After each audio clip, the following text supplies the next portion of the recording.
सवारीचा घेतला पावलांनी आम्हा वाळवंटी तुझी सावली गळा भेट घेण्या भीमेची निघाली तुझ्या राम घोषात इंद्रायणी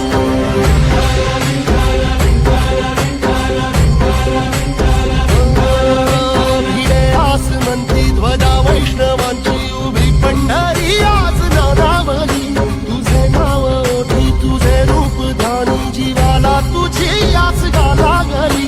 सरी बाप सारा जगाचा परी तू